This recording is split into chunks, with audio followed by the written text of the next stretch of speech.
난향야화에 방문해주신 마님과 선비님들 모두 감사드립니다. 그럼 재미난 오늘의 이야기 지금부터 시작해 보겠습니다. 옛날 옛적 떡장수로 생계를 꾸려가고 있던 향미라는 한 여인이 산길을 넘어가고 있었습니다. 이 향미라는 여인은 어려서부터 그 입이 가볍기로 소문이 자자한 여인이었어요. 남의 말을 함부로 옮기고 또한 제 입으로 굳게 맹세한 약속 역시 가볍게 저버리기 일쑤였지요. 그 가벼운 입으로 내다버리는 복이 상당하여 참으로 박복하기 그지없는 세월을 보내고 있었습니다. 그렇게 세월이 흘러 어느덧 향미가 시집을 갈 나이가 되었고 시집이라고 와보니 글쎄 초가삼간에 산비탈의 쥐꼬리만큼 펼쳐진 닷조가리 몇 마지기를 달랑 들고 있는 그야말로 찢어지게 가난한 집안이었던 것이지요.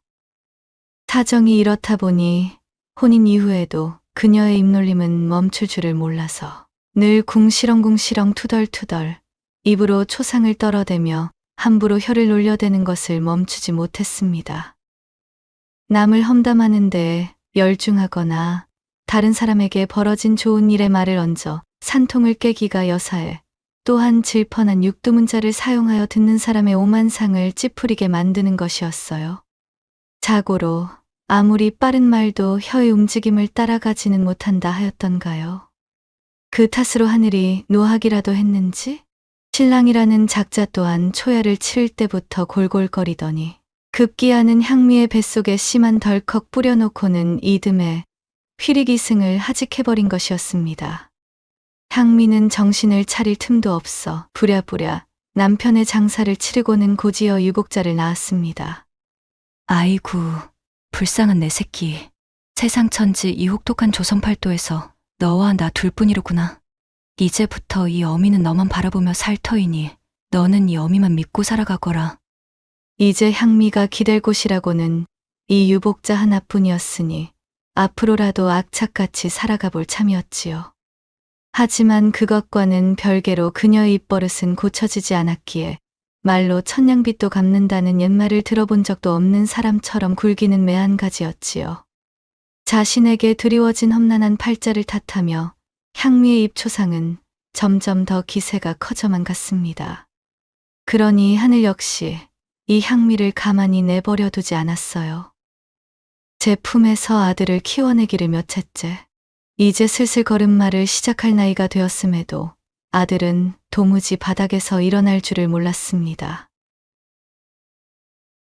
그제서야 가슴이 덜컥 내려앉은 향미는 안진뱅이 아들의 다리를 고치기 위해 눈에 불을 켰지요.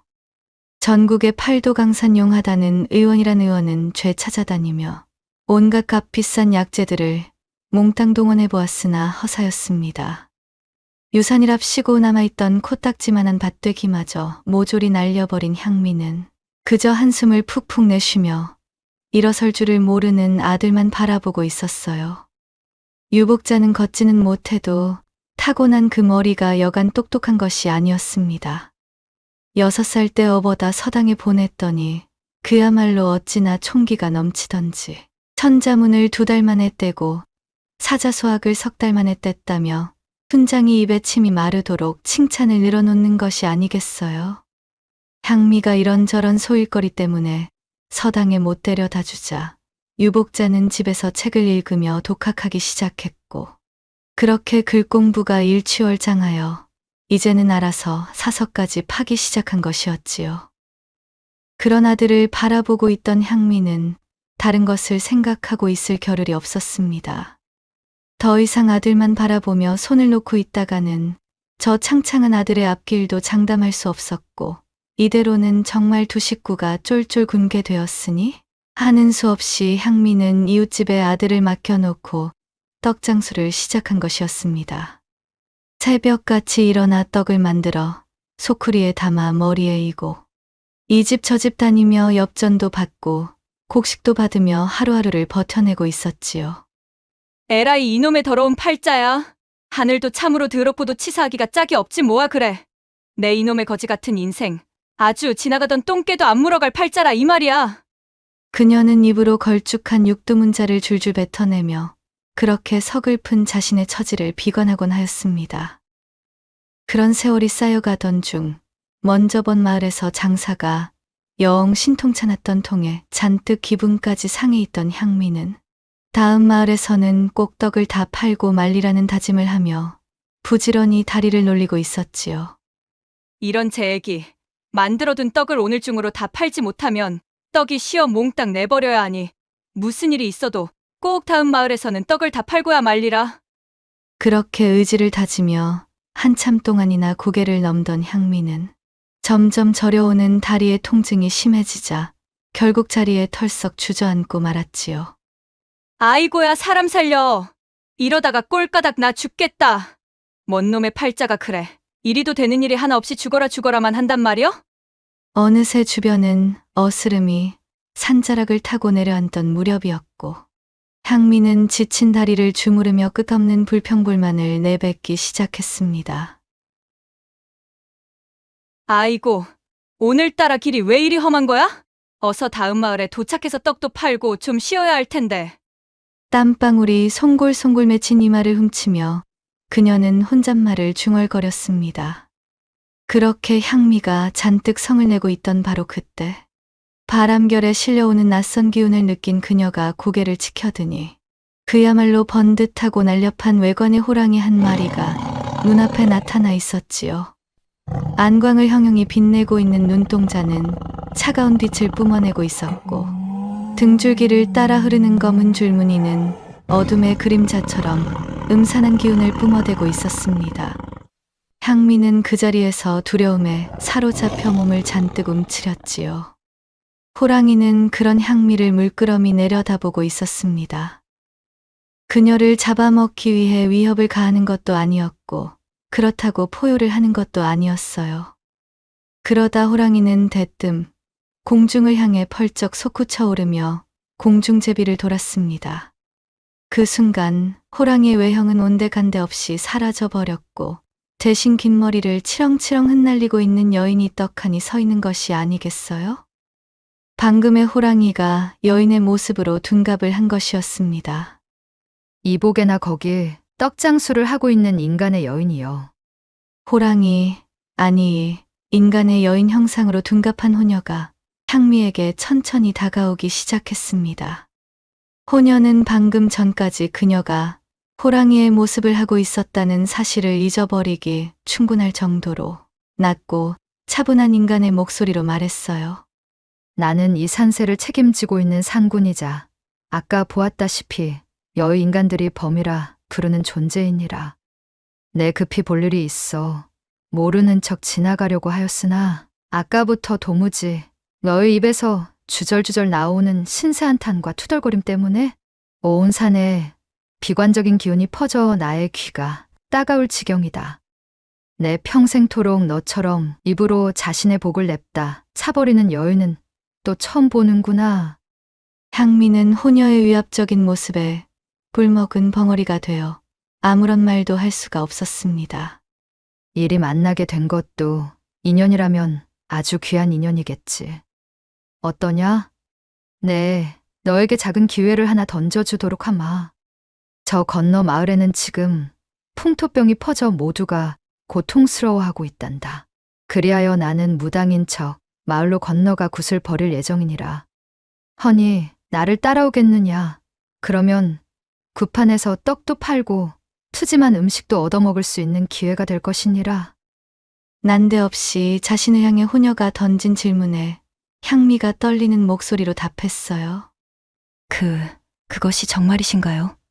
하지만 도무지 방금까지 제 눈앞에서 일어난 일을 믿을 수가 없는 데다 솔찬히 겁까지 나는 통에 그 말씀을 곧이곧대로 들어야 할지 고민입니다. 내가 너를 잡아먹기라도 할까봐 걱정이라는 것이냐? 그런 걱정일랑 말거라. 내가 너를 한 끼의 식사로 삼을 생각이었다면 이미 진작 요절을 냈을 것이다. 처지를 비관하며 중얼거리던 너의 신세가 딱하기에 내 온정을 베푸려는 마음인 게지. 다만 한 가지 약속만은 반드시 지켜야 한다. 마을에 도착하면 사람들에게 얘가 호랑이라는 사실을 아무에게도 발설해서는 아니 될 것이야. 이 약속만 굳게 지켜준다면 내 너의 목숨은 보장하도록 하마. 향미는 당장 호랑이에게서 목숨을 부지하기 위해 그리고 남은 떡을 팔아 돈까지 벌 수 있다는 유혹의 그녀의 제안을 받아들이기로 했습니다. 여전히 두려움에 사시나무 떨리듯 몸이 떨리고 있었지만 사실 그렇다고 다른 선택의 여지가 있는 것도 아니었지요. 아, 알겠습니다. 반드시 그 약속을 지키도록 하겠습니다. 그러자 호녀가 미소를 지으며 대꾸했지요.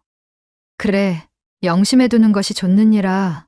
그들이 나의 도움을 받는 도중 내가 호랑이라는 사실을 알아봐야 좋을 것이 없기 때문에 이리 하는 것이지. 자고로 너희 인간들은 그 입을 통해 짓는 죄가 크고 또한 그 입으로 신의를 저버리는 일이 비일비재하여 내 남편이 경고했듯 인간인 너를 믿는 것에 걱정이 앞서기는 하는구나. 허니 부디 나를 실망시키지는 말아다오. 자, 그럼 나를 따라오너라. 그리고는 치마 자락을 휘날리며 호녀가 앞장서서 산길을 걷기 시작했습니다. 향미는 잔뜩 긴장한 얼굴로 두려움과 기대가 뒤섞인 마음으로 호랑이의 뒤를 따라 발을 놀렸답니다.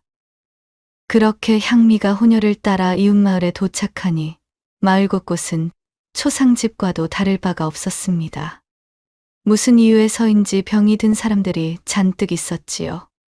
호녀가 말한 대로 마을 전체의 몹쓸 풍토병이 돌아 죽음의 기운이 집어삼킨 듯 싶었습니다.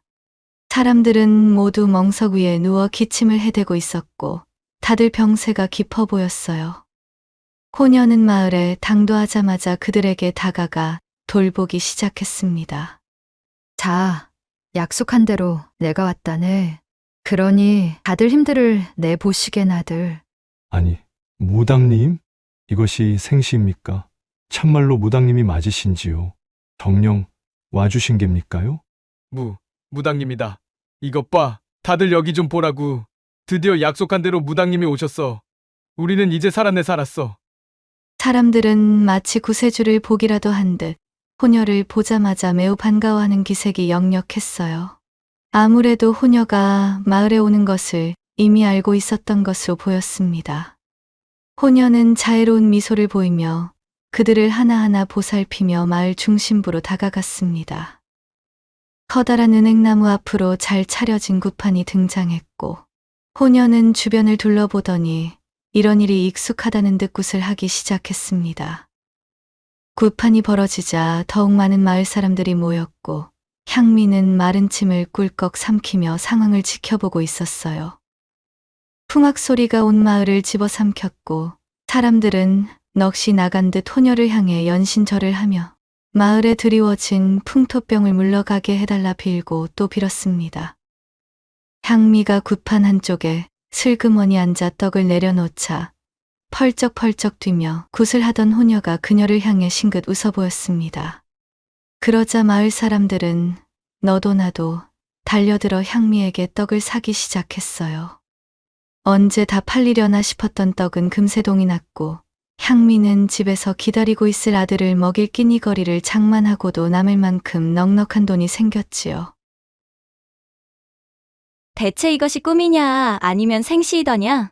깊은 산 중에서 인간의 말을 하는 호랑이를 만난 것만 하더라도 신기하여 뒤로 자빠질 일인데 그 호랑이가 둔갑술을 펼치는 요물 중의 요물인데다 그 호랑이를 따라 마을에 나서니 이렇듯 떡까지 다 팔게 되다니 참으로 신묘하기 짝이 없는 일이로구나. 걱정하던 떡이 다 팔렸으니 이젠 근심을 내려놓고 굿판이나 좀 구경해볼까나. 어느새 한결 표정이 가벼워진 향미는 호녀가 무아지경으로 펼치는 굿을 구경하며 굿판에 차려진 음식들을 주워 먹기 시작했지요. 그러나 그 고약한 버릇이 어디를 갈까요? 향미의 그 가벼운 입이 방정을 떨고 싶어 근질근질해지기 시작한 것이었습니다. 이곳의 사람들은 풍토병이 창궐한 이 마을을 구제하려 굿을 버리고 있는 저 여인이 다름 아닌 사람으로 둔갑한 호랑이라는 것을 알고나 있을까 싶은 마음이 굴뚝이었어요. 아, 몽땅 다 말해버리고 싶어. 가만히 생각해보면 이건 오히려 공익을 위한 발고에 가까운 것이지 않겠어? 사실 말이야 바른 말이지. 둔갑술까지 쓰는 요사스러운 호랑이를 어찌 믿겠어? 잔뜩 요사스러운 분위기도 그렇고 게다가 굿을 끝낸 뒤에는 이 마을 사람들과 나를 전부 잡아먹을지 누가 알겠냐는 말씀이지. 호랑이의 자비로 행운을 얻었다는 사실을 그새 까먹기라도 한 듯. 한참을 고민하던 향미는 결국 호녀와의 약속을 저버리고 모여든 사람들에게 무당의 정체가 호랑이라는 사실을 알리고 말았습니다. 뭐? 아니, 뭐라고? 저 여자가 신령님께서 보내주신 무당님이 아니라 요사스러운 호랑이라는 말이요? 처음에는 사람들이 향미의 말을 믿지 않았지만 슬슬 분위기가 고조되자 어느새 그들은 향미에게 동조하기 시작했습니다. 그렇게 향미가 쏘아올린 입방정으로 순식간에 아수라장이 시작되자 굿을 멈춘 호녀는 한숨을 푹 쉬며 뒤를 돌아보았어요. 인간 여인이여, 마와 굳게 약속하지 않았더냐. 어찌 약조를 깨고 그러한 입방정을 또. 굳게 약조했던 자신과의 약속을 깬 향미를 바라보는 호녀의 얼굴은 커다란 실망스러움을 머금고 있었지요. 정신을 집중하던 둔갑술이 살짝 풀린 듯 호녀의 치마 뒤편에서 호랑이의 꼬리가 슬그머니 드러났습니다. 그것을 본 사람들은 아연실색 난리가 났지요. 저 꼴이 참말로 둔갑한 호랑이가 맞는갑소? 아니, 그러면 우리 마을이 병들기 시작한 것도 사실은 다 저 호랑이 때문 아니야? 우리 마을을 구해주기 위해 온 것이 아니라 오히려 더 병들게 하려는 굿을 하고 있는 거 아니냐는 말이요? 이럴 것이 아니라 당장에 저 요사스러운 요물을 때려잡읍시다. 한 사람, 두 사람, 저마다 씩씩대며 고함을 치는 사람들 때문에 이제 구판은 아수라장으로 바뀌고 말았습니다. 자신의 친지들이 오랜 기간 병마에 시달려 참혹한 꼴을 봐야만 했던 사람들은 그간 쌓아두고 있던 울분을 풀 상대가 나타나기라도 한 듯 노여움을 누그러뜨리지 못했지요.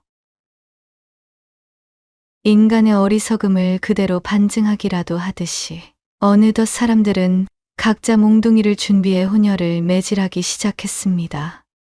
그녀는 어쩔 수 없다는 듯 질끈 두 눈을 감았고 사람들은 그런 호녀의 주변을 둘러 에워쌌지요. 호된 매타작을 견디지 못했던 호녀는 더 이상 버티지 못하고 입에서 큼지막한 옥구슬을 토해냈고 난리통을 지켜보던 향미는 어쩐지 값이 꽤나 나가 보이는 옥구슬을 재빨리 주워 자신의 소매춤에 감춰버렸습니다. 자신의 신성력이 모두 담겨있는 옥구슬을 토한 탓에 온몸을 구타당한 호녀는 결국 둔갑이 모두 풀려 호랑이 본연의 모습으로 돌아와 숨을 거두고 말았어요. 한바탕 소란이 끝난 뒤 마을 사람들은 향미에게 감사를 표하며 그녀에게 큰돈을 넘겨주었습니다. 고맙소이다. 하마터면 이 호랑이에게 마을 사람들 전부가 속아 넘어갈 뻔하였소. 헌데 어찌 마을에 무당이 올 것을 알고 계셨답니까? 간밤 우리 고을의 큰어르신께서 꿈을 꾸었는데 신령님이 나타나 우리 고을을 구해줄 무당을 보내주기로 약조하지 않았겠소? 그리하여 우리는 이 호랑이를 그만 신령님이 보내주신 무당이라 생각했지 뭐요? 아짐이 아니었다면 우린 필시 이 요사스러운 호랑이에게 모조리 잡아먹혔을 것이오. 그저 간지럽던 입이나 풀요량이었지 이렇게까지 이를 키울 생각까지는 아니었어요. 향미는 자신의 입초상이 가져온 결과를 보고 덜컥 겁이 나지 않을 수 없었지만 기왕 엎질러진 물을 어쩌지는 못했지요. 게다가 반사적으로 큰 돈까지 만지게 되었으니 좋은 것이 좋은 거라며 넘어가기로 마음먹었습니다. 축 늘어진 호랑이의 주검을 내려다보며 향미는 못 본 척 두 눈을 질끈 감은 채 몸을 돌려 마을을 떠나버렸어요. 그 일이 있고 나서 2달 뒤 며칠 동안 쉬지도 못하고 장터에서 떡을 파느라 기진맥진이 되었던 향미는 집으로 돌아갈 시간을 잘못 계산하여 그만 산속에서 밤을 맞이하게 되었습니다. 에라이 빌어먹을. 이거 야단났네 정말. 파장 시간 다 되어서 손님들이 몰리는 통에 정신머리를 놓쳤더니만 그만 돌아갈 것을 sem하지 못하고 무턱대고 산길로 나서버리다니 말이야. 산천을 뒤덮는 산짐승의 괴이한 울음소리에 두려움에 떨며 걸음을 옮기던 향미는 여전히 입으로 투덜투덜 불평불만과 육두문자를 내뱉는 버릇을 고치지 못하고 있었습니다. 그때 멀리서부터 어슴풀의 불빛이 보이자 대번에 반가운 마음이 들었지요. 헐레벌떡 그곳으로 향하자 허름한 초가집이 나왔고 사리문 바깥에 서서 주인을 호출하니 험상궂게 생긴 사내가 나와 향미를 물끄러미 바라보는 것이었습니다. 저 송구하지만 이 야심한 시각에 그만 산에서 때를 놓쳐 보시다시피 이러지도 저러지도 못하는 곤란한 지경이 되어버렸지. 뭐겠습니까? 내일 날이 밝는 해로 떠나겠으니 부디 지붕만이라도 좀 내어주셔요. 사내의 모습을 본 향미는 겁이 났지만 그렇다고 야생짐승들이 활개치는 산에서 밤을 보낼 수는 없는 노릇이었습니다. 염치불구 이판사판의 마음으로 하룻밤 묵어가기를 청할 수밖에 없었어요. 뭐 그렇게 하시오. 퉁명스레 대답한 집주인은 향미를 집 안으로 들였습니다. 그렇게 집주인을 따라 구석방으로 따라 들어간 향미가 떡 소쿠리와 간단한 진보다리를 풀기 위해 이불 위로 풀썩 주저앉는데 얼마 전 호녀에게서 몰래 슬쩍한 옷구슬을 그만 떨어뜨리고 말았지요. 대구르르 옷구슬이 떨어지며 바닥을 구르는 소리에 집주인은 화가 잔뜩 난 표정으로 돌아서며 향미를 향해 외쳤습니다. 잠깐만. 너! 그 구슬 어디서 난 것이냐? 설마 인연이? 집주인은 대뜸 향미에게 다가와 그녀의 목을 조르며 으르렁거렸지요. 인연이 바로 그 떡장수 계집이로구나.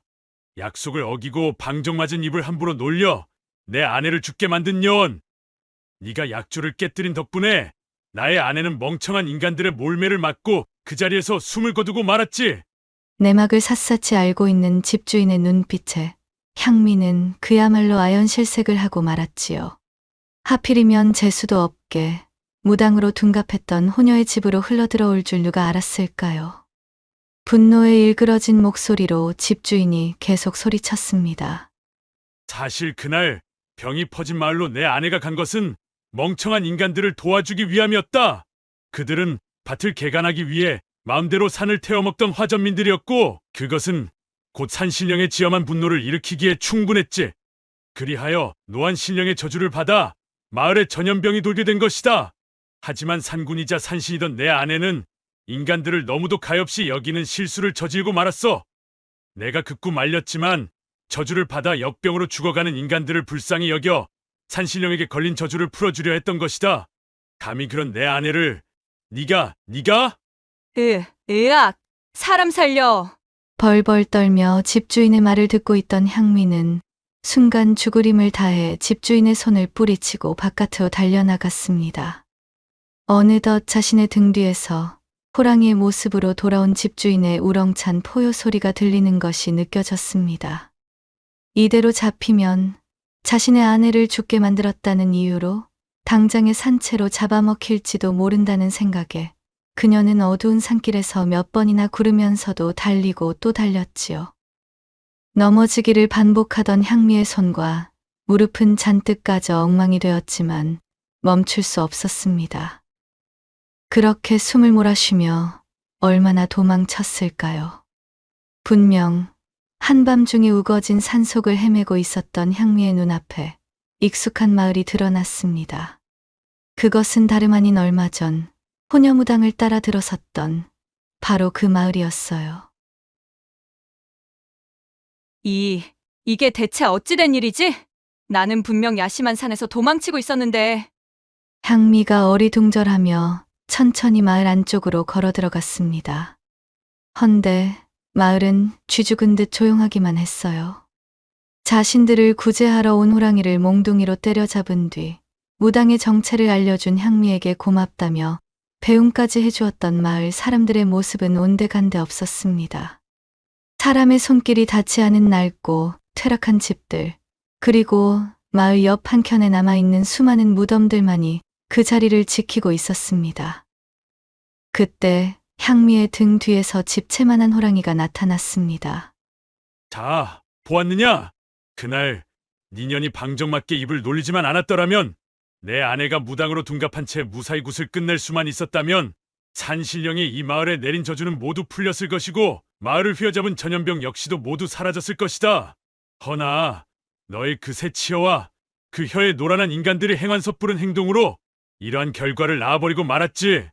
내 아내가 숨을 거둔 이후 마을에는 전염병이 더욱 퍼져 이렇듯 모두 죽어버린 것이다. 너의 눈으로 직접 보니 어떠하느냐? 호랑이의 목소리에는 여전히 분노가 깃들어 있었으나 그 속에는 오히려 공허하고도 허망한 슬픔이 짙게 녹아 있었어요. 그제서야 향미는 자신이 약속을 어기고 멋대로 행동한 결과가 낳은 참혹한 광경을 보고 그 자리에 주저앉아 울음을 터뜨리고 말았습니다.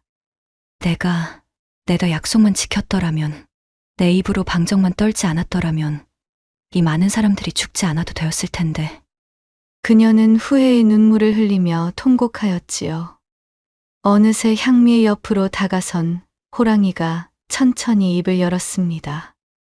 너에게 마지막 기회를 주겠노라. 지금부터라도 너의 그 가벼운 입 밖으로 함부로 말을 던지는 버릇을 고친다면 지금 네가 흘리고 있는 그 참회의 눈물을 진심 어린 사과로 받아들여 너를 잡아먹지 않겠다. 믿었던 인간 때문에 목숨을 잃은 내 아내를 생각하면 이 자리에서 너를 갈갈이 찢어버려도 시원찮으나 그것은 살아생전 인간들을 굽어살피던 내 아내가 원하는 것이 아닐 터. 허니 너는 지금부터 그 가벼운 입을 함부로 놀리는 것을 그만두고 새로운 삶을 살도록 하여라. 이것이 내가 마지막으로 주는 기회이니라. 오늘의 내 배려를 무시하고 또다시 입초상을 떨어대면 그 화는 고스란히 돌아올 것임을 명심하여라. 그 말까지 뱉은 호랑이는 훌쩍 몸을 돌려 안개 너머로 사라져 버렸습니다. 펑펑 눈물을 쏟던 향미의 주변은 어느새 본래 도망치고 있던 어둠의 산속으로 바뀌어 있었지요. 대체 이것이 꿈인지 생시인지는 모르겠으나 아무래도 하늘이, 산신령이, 그리고 그 호랑이까지 모두가 나서 나에게 큰 깨달음을 주기 위해 벌어진 일임에는 틀림이 없겠구나. 더는 지금처럼 이렇게 입으로 죄를 지으며 살면 아니겠소. 신묘하기 짝이 없는 죽다 살아난 경험을 하게 된 향미는 집으로 돌아와 새로운 삶을 살기로 마음을 먹었습니다. 한 번도 아니고 두 번씩이나 자신의 눈앞에서 벌어진 이 믿기 힘든 경험들을 교훈 삼아 두 번 다시 입 밖으로 복을 걷어차는 나쁜 말을 뱉지 않기로 한 것이었어요. 그렇게 마음을 고쳐먹은 향미가 주어진 삶에 열심히 살며 입 밖으로 툭툭 내뱉던 불평불만과 육두문자를 끊은 지 몇 해가 지났습니다. 장터에 내다 팔떡의 재료를 만들기 위해 땀을 뻘뻘 흘리며 아궁이에 장작을 집어넣고 있던 향미의 표정이 희한했어요. 주걱으로 가마솥에 조청을 열심히 적고 있던 그녀는 이리도 바쁜 와중에도 뭔가를 생각하느라 골똘히 정신이 팔려있는 듯한 모습이었지요. 그것은 바로 방 위쪽에 선반 위에 넣어놓은 깨엿에 대한 것이었습니다. 장터에서 돌아올 때마다 사둔 깨엿을 가득 담아놓은 소쿠리에는 분명 50여 가락 남짓의 깨엿이 들어있어야 할 터였습니다. 헌데 어제 한나절 집을 비운 사이 25가락밖에 남지 않았으니 이건 도무지 이해를 하려 해도 할 수가 없는 일이었지요. 향미는 아궁이 앞에서 주걱질을 하며 혼잣말을 중얼거리기 시작했습니다. 거참 귀신이 고칼 노릇이지 무어야? 집에는 11살 난 안진뱅이 아들놈 뿐이었는데 그놈이 손을 뻗쳐봐야 겨우 문고리밖에 잡지 못할 것이 뻔하니 엿을 몰래 가져갔을 리가 없고 대체 그 높은 선반에 올려놓은 엿가락을 누가 훔쳐간 것이지? 이렇듯 향미가 골똘히 생각에 빠지는 것도 무리는 아니었습니다. 선반 소쿠리에 넣어둔 깨엿이 줄어드는 것은 어제 오늘 일이 아니었으니까요. 올여름 들어 조금씩 줄어들기 시작하더니 요즘은 그 정도가 더욱 심해졌습니다. 지금이야 깨엿만 사라질 뿐이지 이대로 이 좀도둑을 잡지 못하면 더 귀중한 물건들이 사라질지도 모를 일이었습니다. 그런 생각 끝에 부엌에서 벌떡 몸을 일으킨 향미가 소리쳤습니다. 분명 내가 집을 비우는 틈을 타서 몰래 집 안으로 기어들어오는 것이 틀림없을 것이야. 내 아들이 일어서서 걷지 못한다는 것도 알고 있으니 제 마음대로 우리 집에 드나드는 것이겠지. 그녀는 범인을 잡기 위해 묘안을 떠올렸습니다. 그리고 어느 날 때가 왔음을 직감한 향미가 자신의 계획을 실행하였지요. 얘야, 나 장에 좀 나갔다 올 테니 너는 집을 잘 지켜보고 있거라. 향미는 아들에게 말하고는 삽작을 나서자마자 골목길에 숨어 재빨리 장지문 틈으로 안방을 엿보기 시작했습니다. 외출하는 척 집을 비운 다음 도둑을 꿰어낼 심산이었어요. 어디 이놈의 도둑놈, 잡히기만 해봐라. 콧김을 씩씩 뿜어대며 단단히 벼르고 있던 향미는 조금 뒤 눈앞에 펼쳐진 광경의 경악을 금치 못했습니다. 안진뱅이 아들 유복자가 어미가 나가자 표정이 바뀌더니 제 주머니에서 실에 묶인 커다란 사슴벌레를 슬그머니 꺼내놓는 것이었어요. 자, 어머니가 나가신 지금이 기회야. 오늘도 잘 부탁한다, 사슴벌레야. 아들은 벽에 사슴벌레를 붙이며 말했고, 그러자 사슴벌레가 벽을 타고 천천히 기어 올라가기 시작했습니다. 그렇지. 달콤한 깨엿의 냄새를 너도 맡은 게로구나. 아들이 신이 나서 소리쳤고 사슴벌레는 어느덧 소쿠리까지 당도했어요. 그리고는 달콤한 깨엿을 커다란 집게로 꽉 짚는 순간 아들은 사슴벌레를 묶어놓은 실을 잡아당겨 엿을 바닥으로 떨어뜨리는 것이었습니다. 옳거니. 바로 이것이지. 참으로 나의 이 명석한 장깨를 어쩌면 좋단 말이야. 어머니는 꿈에서 깨어나도 모르실 테지? 이 높은 선반의 깨엿을 몰래 훔쳐먹는 것이 바로 안진뱅이 아들일 줄은 말이야. 아들은 싱글벙글하며 방바닥에 떨어진 깨엿을 주워들고는 맛있게 먹으며 중얼거렸어요. 그 모습이 어찌나 기발하고도 영리하던지 향미는 자신도 모르게 감탄하고 말았습니다. 참말로 세상에 저런 기특하고도 발칙한 생각을 하다니? 설마 저런 방법으로 높은 곳에 깨엿을 취하고 있을 줄은 꿈에도 몰랐네. 하지만 범인을 잡았으니 내 이대로 두고 볼 수는 없지. 감탄을 맞이 않던 것도 잠시 향미는 순간적으로 화가 치밀어 올랐습니다. 자신과는 다르게 정직하게 키우려 다짐했던 아들이 저렇듯 잔꾀를 부려 어미 몰래 좀도둑질을 하고 있었으니 아들에게 거는 기대가 컸던 그녀의 마음에 불이 붙고 말았지요. 향미는 성큼성큼 집 안으로 뛰어들어가 안방문을 쾅 열어젖히고는 자기도 모르게 소리쳤습니다. 그간 꾸준히 유지해오던 입조심의 다짐이 바닥에 떨어진 사기 그릇처럼 산산이 박살나는 순간이었지요. 에라이 요 빌어먹을 놈의 망할 도둑놈아. 겨우 이따위 잔머리나 굴리라고 내 너를 귀히 키운 줄 알았더냐 이놈. 예상치도 못한 제 어미의 등장과 그녀의 천둥 같은 고함 소리를 들은 아들은 그야말로 깜짝 놀라 입에 거품을 물며 뒤로 자지러지고 말았어요. 헌데 그날의 사건 이후 더욱 놀라운 일이 벌어진 것이었습니다. 어미의 고함 소리에 너무 놀라 뒤집어진 탓이었을까요? 안진뱅이였던 유복자가 그날 이후로 벌떡 일어나 성큼성큼 걷기 시작한 것이었지요. 갑작스럽게 찾아온 경사에 향미는 기쁘면서도 불안한 마음을 감출 수 없었습니다. 그리고 몇 년 후 원인을 알 수 없던 그 불안감은 곧 현실로 다가왔지요. 걸을 수 있게 된 유복자 아들은 점차 뛰는 법을 배우고 쏜살같이 움직이는 법을 익히더니 장안에서 이름을 날리는 대도둑이 되어버린 것이었습니다. 도성 곳곳에서 아들의 이름이 내걸린 용모파기가 붙었고 관졸들이 아들을 잡기 위해 분주히 움직였어요. 결국 관하로 끌려간 아들은 지엄한 고심 끝에 옥에 갇히고 말았고 그제서야 향미는 제 입으로 또다시 형을 쳤다며 후회의 눈물이 가득한 절규를 내뱉었습니다. 아이고, 내가 그때 신묘한 방법으로 깨엿을 훔쳐먹는 아들놈을 보고 야이 빌어먹을 도둑놈이라고 소리치며 험한 말을 입 밖으로 내뱉을 것이 아니라 어쩜 그리도 너는 총명하기 짝이 없느냐며 너는 분명 큰 인물이 될 것이라며 칭찬하여 좋은 기운을 가져왔다면 그랬다면 아들놈이 이렇듯 도둑이 아니라 어쩌면 벼슬길에 올라 훌륭한 사람이 되었을지도 모를 일이거늘. 그날 호랑이가 내게 해주었던 경고를 꼭 가슴에 새겨 조금만 더 조심을 할 것을. 향미는 가벼운 입으로 입초상을 떤 것을 후회했지만 이미 때는 늦은 일이었습니다.